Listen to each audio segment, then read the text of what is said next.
La femme mystérieuse demande alors si elle peut prendre une douche parce qu'elle a apparemment pas pu se doucher depuis 4 jours. Immédiatement, on lui donne les clés d'une chambre et on lui dit qu'elle peut y passer la nuit gratuitement. Elle rejoint donc immédiatement sa chambre, toujours avec son bandeau sur les yeux. Pendant qu'elle est dans sa chambre, Mark, son ami policier et le propriétaire des lieux discutent ensemble et réfléchissent à comment bien gérer cette situation. Le policier dit qu'il faut absolument vérifier son identité pour savoir si elle a de la famille et si elle n'est pas sur un registre de personnes disparues. L'ami policier de Mark s'introduit donc dans la chambre de la femme pendant qu'elle est dans la salle de bain en train de prendre une douche. Il trouve son portefeuille et à l'intérieur son permis de conduire. Il appelle son commissariat et il demande si une personne de son nom est portée disparue. On lui répond que oui, cette femme a disparu depuis maintenant 8 jours, donc Mark leur donne immédiatement l'adresse de l'hôtel. C'est à partir de là que ça devient vraiment bizarre. Pendant que nos 3 amis discutent et essaient de gérer au mieux cette situation, ils entendent un hurlement terrifiant en provenance de la chambre de la femme. À l'intérieur, la femme est enfermée dans la salle de bain. Elle hurle qu'il l'a retrouvée, qu'il est ici.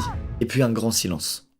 Ce silence est brisé par les 3 hommes qui vont enfoncer la porte de la salle de bain et découvrir en l'ouvrant que personne n'est à l'intérieur. Personne n'est là et il n'y a ni fenêtre ni armoire où se cacher.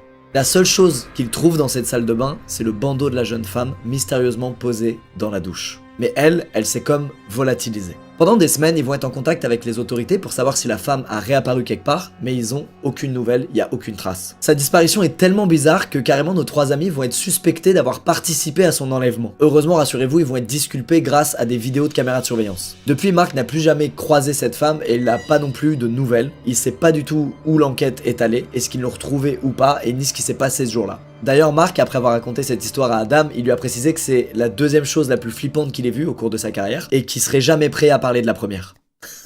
J'aimerais tellement savoir ce que c'est la première. Déjà, ça, c'est incroyablement badant. Imaginez l'histoire la plus flippante qu'il ait vue là, ce fameux Mark. Ce qui est horrible avec cette histoire, c'est que c'est dur de trouver une explication rationnelle, quoi. On t'a juste vu rentrer dans la chambre sur des caméras de surveillance, on t'a jamais vu en sortir. C'est horrible.